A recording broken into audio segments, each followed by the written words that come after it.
con los textos, que se nota mucho que la mujer, que encima es corta de vista, está haciendo auténticos esfuerzos para seguir los textos, y que es uno de los elementos que probablemente han sorprendido de la película, que por otra parte pues es el personaje típico fordiano de todo el periodo después de la Segunda Guerra Mundial, prácticamente.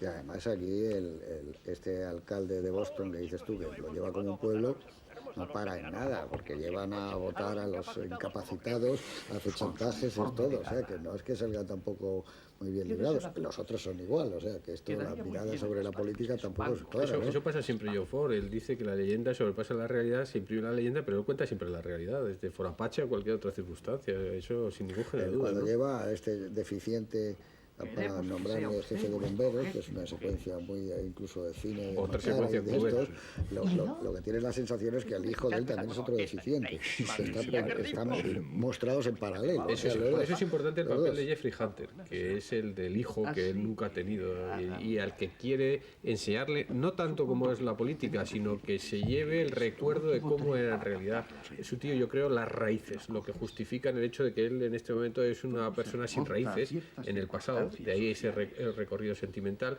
que no conoce la historia de su abuela.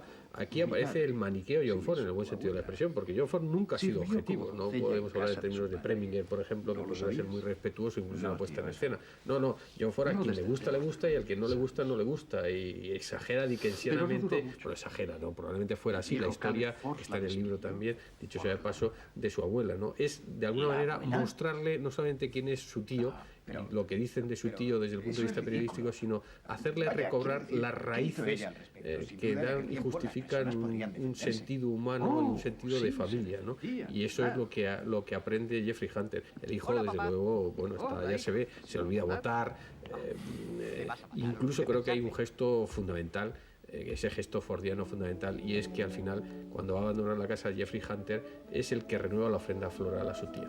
No es su hijo que ha desaparecido de la escena. Esa transferencia de Spencer Tracy a su hijo realmente es grande. Si añadimos además que esto es una película muy biográfica y Ford tenía graves problemas con su hijo Patrick, yo creo que se añade además un segundo elemento subyacente a la propia película.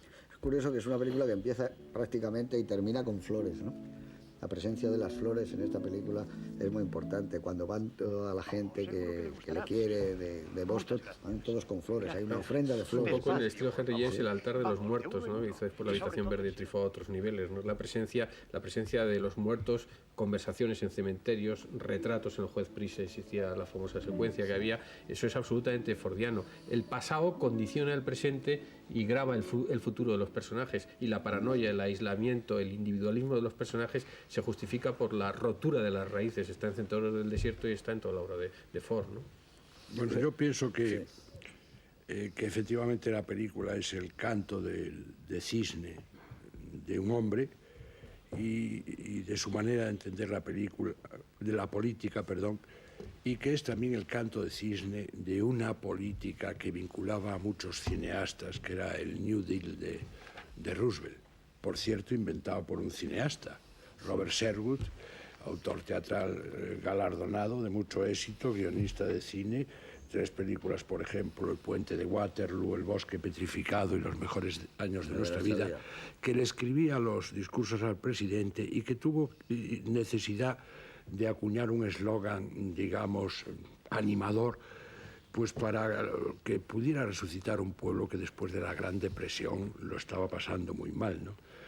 Curiosamente lo tomó del juego del bridge, y significa, no como nos han querido decir, no significa nuevo trato, sino nuevo reparto, que es bastante más radical, ¿no? Entonces yo creo que este es un rooseveltiano, que es una política que digamos se morirá con él, y él de alguna manera sabe que sobrevivirá a su obra.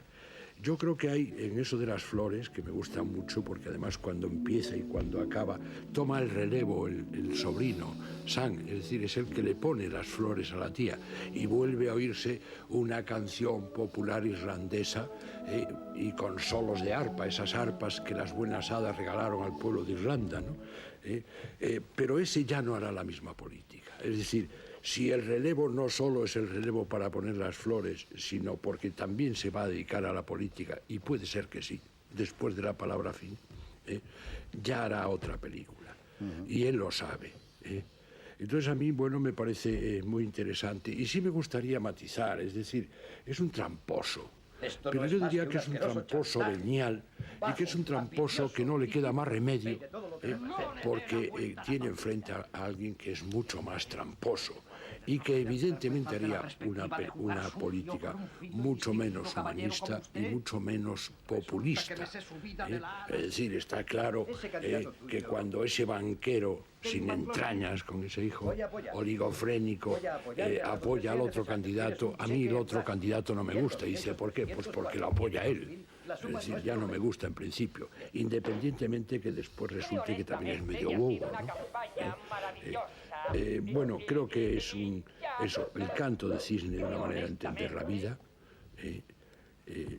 John Ford la entendía de esa manera que se muere y por eso tiene esa melancolía, digamos, salpicada de cosas maravillosas de humor, ¿no? Es decir, en la línea de Capra, que también era del New Deal, y que, bueno, empieza, digamos, con una proclamación de principios, con el primer título que dice en una ciudad de Nueva Inglaterra.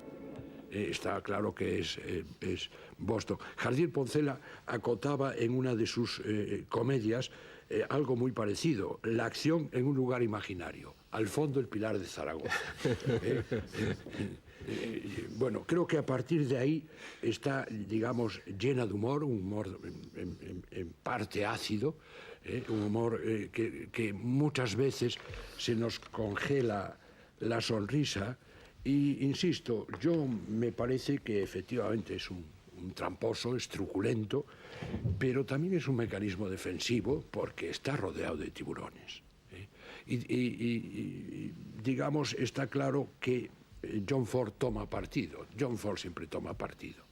Y toma partido por esto que se va. Para John Ford probablemente lo que viene después es peor.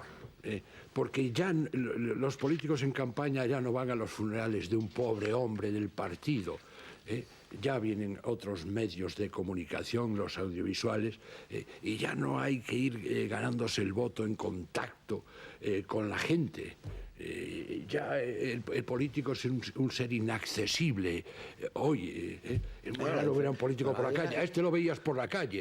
De hecho, sí, y hay una diferencia cuando vuelve... línea, él dice, esta ciudad no es de ustedes, en realidad todo se resume. Esa es la diferencia de la política que puede hacer este hombre. Y además se enlaza con lo que decías tú al principio, que lo que es claramente es una persona y con una personalidad enorme a la que hay que tomar con todos sus defectos porque vale por encima de eso, mientras que el otro es un auténtico pelele manejado desde la sombra por los otros, porque este no tiene absolutamente ninguna personalidad, no tiene una sola idea y no sabe decir nada, es una especie de imagen. Y eso está muy claro dado también en ese momento en que se nota como la ofensa ante el exceso de publicidad que siente cuando da ese paseo Jeffrey Hunter y se topa cada poquísimos metros un cartelón de McCloskey y luego llega a la fachada del Plymouth Club y está cubierta completamente con los cartelones. Es el colocarte la imagen de la técnica publicitaria, no ya solo en la televisión, sino incluso los carteles, en lugar del discurso personal y de los hechos, porque además nadie sabe nunca nada de cuál es el programa de McCloskey, que es uno de los elementos más claros. Mientras que este es un hombre que, aunque sea un tramposo, sí se sabe que si promete una cosa, hace todo lo imaginable del mundo para cumplirla. Y por otro lado, digamos, alguna de sus trampas...